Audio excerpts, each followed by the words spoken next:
All right, we should be live and rolling. My name is Rich. Very excited to be here. I think what we are doing today in today's workshop is all about uh, those who those who struggle with follow-up. Most of us, if we are in business, this video is for you. If you do lead generation, if you focus on sales, this is for you. If you do any type of prospecting to make sure you hit revenue, this is for you. I've had the privilege to partner with some of the best sales and marketing uh, directors and marketing officers. And one thing that always comes up, how do we merge? How do we synchronize sales and marketing, or sales with marketing? Because there's a difference between the two. How do we remove the silos between what's happening on the sales floor and how to better market to people who are more qualified than others? Well, there's one way I want to show you how to do this. And in this workshop, it's going to last about 5-10 minutes long.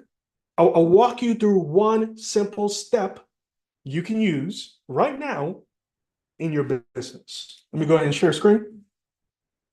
Sharing screen. Excited for you guys who are tuning in live. Okay, here we go. So one of the things that I do that I think you should do, if you're watching this now or later, as soon as you're finished with this video, 5-10 minutes, go back into your CRM or contact your developer, whomever you outsource this to, and integrate this into your company right now. Here's how it works. Whenever we have a meeting, a sales or a prospecting meeting, we have a team who's reaching out, doing some lead generation, some appointment setting, getting people into the calendar, and following my meetings. What I'm doing is filling out this form. Now, some of you are seeing this form for the first time. Some of you are familiar with this process. If you're in sales, this is what you should be implementing. If you're in marketing, maybe you know about it, maybe you don't. A prospect status form sends a signal to the CRM that says, this is who we met with, this is their phone number, this is their email, this is their organization or company name, this is where they're located. And then we move into the opportunity status. So in other words, what happened with that meeting? What happened with that phone call? What happened with that in-person pitch?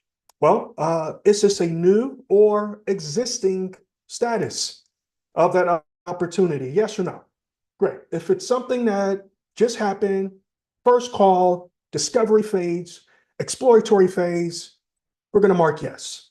If it's someone I have been nurturing for quite some time, fourth meeting, sixth meeting, whatever meeting it is, I'm going to mark no. Next one.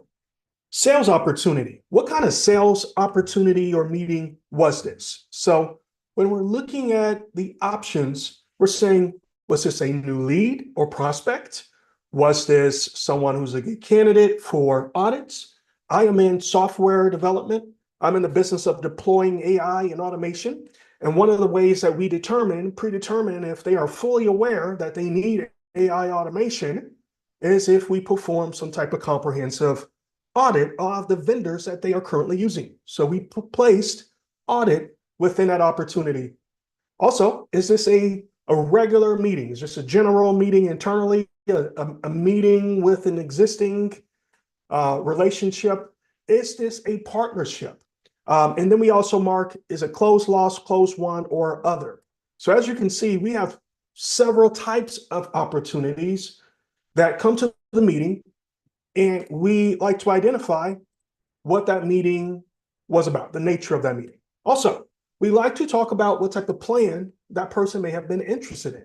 So for your organization, it may look a little different. You may have multiple plans, multiple SKUs, multiple products, multiple programs that you may drop down from, but nonetheless, we are tracking what plan is that conversation in relationship to.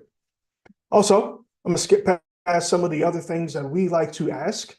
I'm gonna go into the lead value. How many of you or how many of your salespeople are keeping track of what type of value the opportunity is built around? Is this a $10,000 value? Great, we're gonna place that in here so we can keep tabs on that. And if someone referred the person to the meeting, okay, we want to keep track of that so we can keep going back to that referral partner. Now, with that being said, we'll move on to the next thing. Now, in here is the appointment status. So the appointment status moves the contact from one stage within the opportunities or pipeline to another stage within our pipeline and opportunities. Now, here's what that means. If I mark showed, because they showed up to a meeting, it's going to automatically, the automation is going to move over to the showed column or showed status. Okay. If I marked this opportunity as sold, it's going to move all the way over for us. It may be 7 columns over within our opportunities or pipeline, but nonetheless, once I mark sold, it moves that contact to that specific status.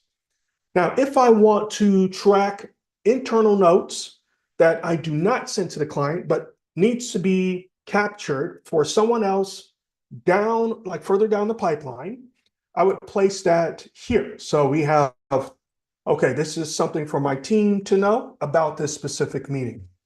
If I want to send recap meeting notes, now some of us now we do that through Fathom or we do it through some type of AI note taker, but we have here conversation recap notes that automatically get sent to the client, and there's a workflow built around that automation or selection. And last but not least, I want to send this off to the client, and when is the follow-up day?